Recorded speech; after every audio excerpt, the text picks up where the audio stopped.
Good morning, students. Today in the Retail Operation and Store Management 2 subject, we are taking the class for Introduction of Store Operations. Here, you are going to learn about the retail store operations, logistics chains, objectives of the store functions, types of retail stores and its organization, centralized and decentralized retail stores, location and site selection of retail stores, and merchandise management and merchandise handling in the retail stores.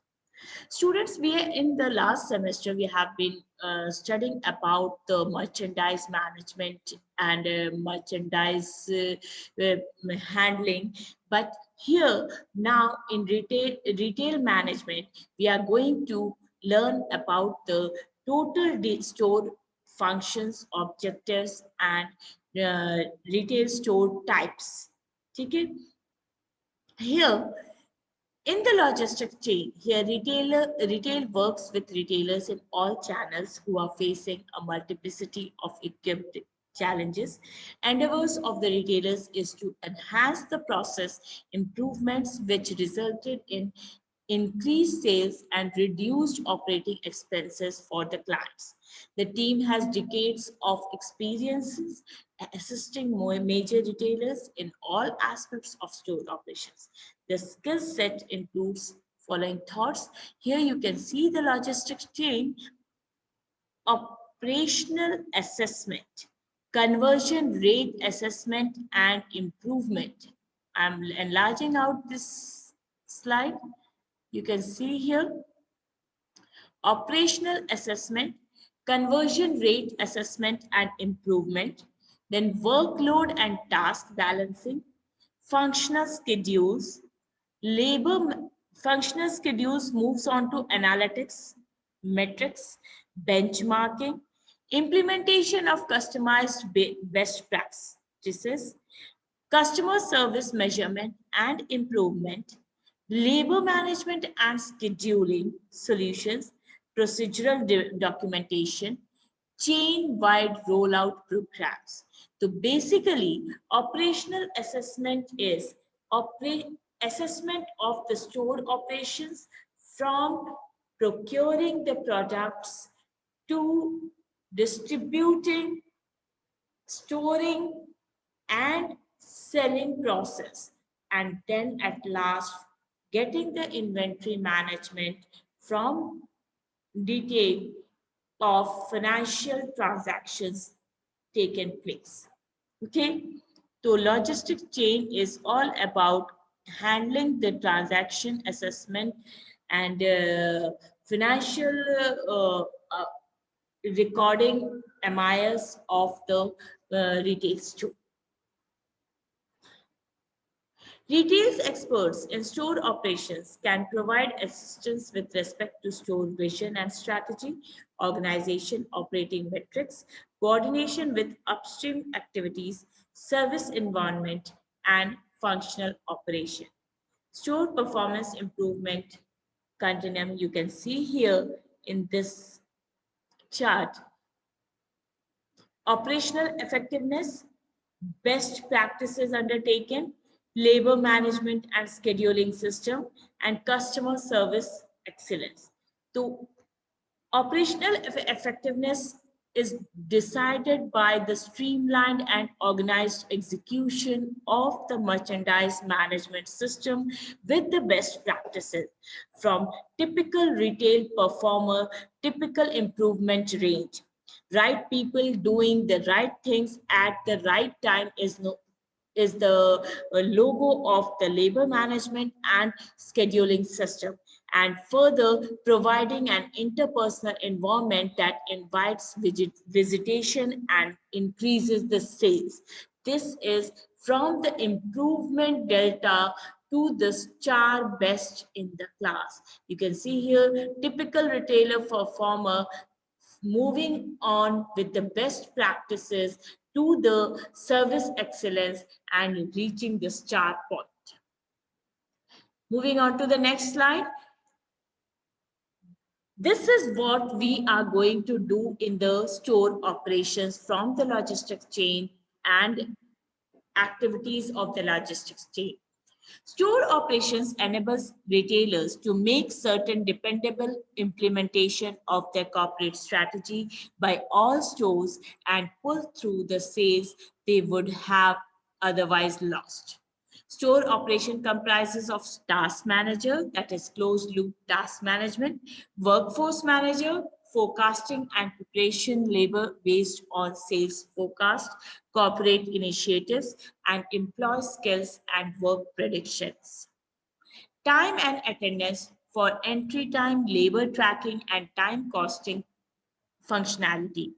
KPI activator for real-time KPI driven alerts with the ability to assign corrective rejoiner based on best practices, and store work facility feasibility for ensuring consistency from enhanced store walks and audits. Store operation solutions facilitate retailers to boost efficiency, augment sales, and comprehend rapid ROI. Store operations has again and again implemented its solutions in 21 weeks or less across numerous store formats at some of the world's largest retailers. Next, store operations are concerned with maximizing the efficacy of the retailer's use of resources on a day-to-day basis. Retail store operation is about converting resources into sales and profits. Store operation aims at maximizing profits by providing a satisfactory experience and effective service to the customers by making optimal use of people, space, and merchandise. The functions of store operations and activities of a store operator, how different real life scenario fit into store operations, provides a means to streamline operations by integrating business processes, automating the process, and tracking inventory in retail. Finally, providing SO solutions, that is sales output solutions with the help of different tools. You can see here 4 perspectives of store operations are products, customers, sales, and price. Store operation is about executing the strategies and policies of the retail business at the store level on a day-to-day basis. Store operations could be seen from 4 perspectives, namely product, customers, sales, and place. Product perspective will include types of merchandise, merchandise planning, and merchandise display. Customer perspective will include customer service, customer relationship, and customer satisfaction.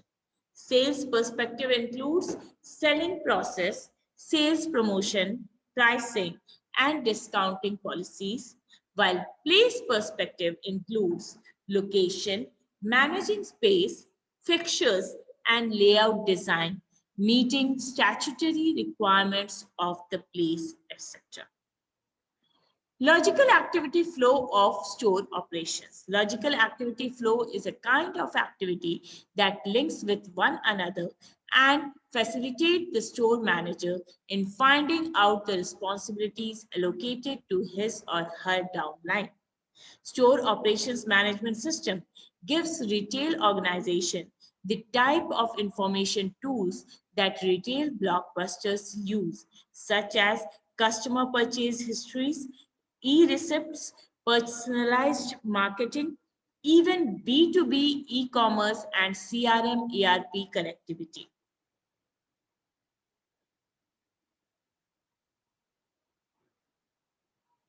Types of store location and site. For a store, a right site ensures that right type of customers walk into the store, and hence the site selection has to be done in stages. The first stage in site selection is to identify the trading area, then to identify the type of location as per the company's retail objectives. The selection of general location is done, followed by evaluation of alternative store sites. To assess the store sites, to make substantial investment into opening a new retail store to avoid loss of cash flow and loss of store image. Selection of effective and efficient team for site assessment. Three types of locations are here. Isolated stores, that is, drive the customers to the store. Example, Murthal Dhaba. Unplanned business districts, that is, vendors. And planned shopping centers, that is, food chains. Example, Moti Mahal, Punjabi by Nature, etc. Okay? So these are the three types of locations: isolated stores, unplanned business districts, and planned shopping centers. An isolated store is a stand-alone retail outlet which is either located on a highway or a street. Advantages of its location on the highway or the street is there is no competition from any type of stores in its close proximity. Being the only store in an isolated area, it has relatively low rental costs. The store has the flexibility in organizing interiors of the store as that is lesser space constraint. Isolated stores are good for selling one-stop shopping items like grocery and food items or convenience items. The retailer is able to make the most of the available space by keeping all the items that can go in a single purchase basket. The store, due to its isolation location, is able to attract the attention of the road traffic. Facilities can be modified to suit the need of the target consumers as well as that of the store due to lower space constraint issues. Parking is not a problem, as this was one of the main reasons for putting up the store in an isolated location.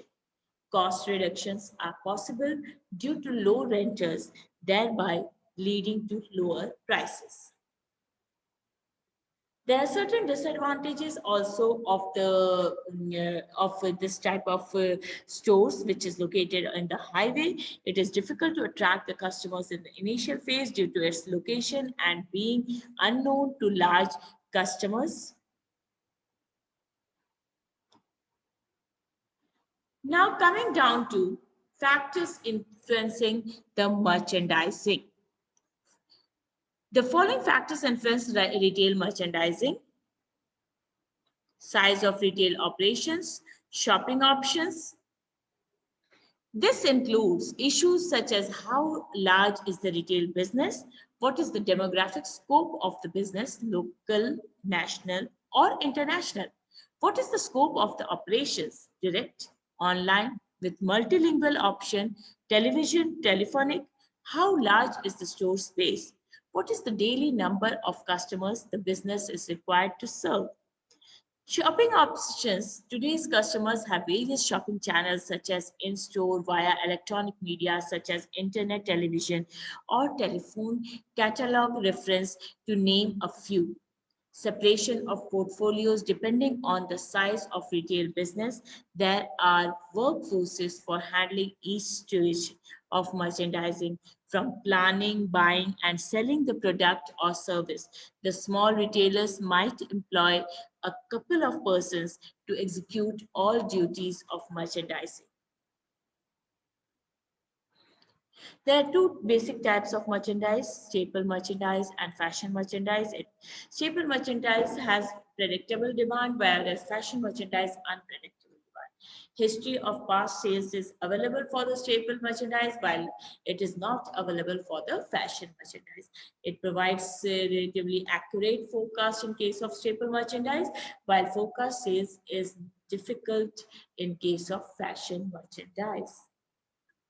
Coming down to in-store merchandise handling. In-store merchandise handling. This is an important activity which the retail management needs to pay special attention for ensuring that the activity is handled in a foolproof manner. In the Indian scenario, the retailers either receive the merchandise directly at the store, or in case of chain stores, there could be a receiving warehouse. At the warehouse of retail chain, the merchandise is received either through the transport courier services or through delivery vans. On receiving the merchandise at the warehouse personnel makes a check of the merchandise packages for any breakages or damages that may indicate pilferage by the transporter's personnel, which is immediately notified to the concerned vendors. And if the packages are intact, then the cartons or packages are opened and merchandise are physically counted or scanned through barcode scanner for recording the merchandise details under the system software. Based on the physical check or barcode scanning, inward goods received note, that is known as GRN, is prepared after duly verifying the same against the relevant purchase order raised for the concerned brand. While handling receipt of merchandise, the retail store management will have to be careful for about certain possibilities of the theft, like vendor collusion. In this type of theft, the vendor's delivery personnel could be involved, and both the store and delivery boys collude to remove the merchandise once the delivery note is duly signed by the authorized person in the store. Customer theft is also possible, and these all lead to the shrinkage. This is a major reason for the shrinkage of merchandise. Generally, the customer may pilfer merchandise in collusion with store employees from the stock room or the receiving area. Here I finish this class. We will meet in the next video. Thank you, students.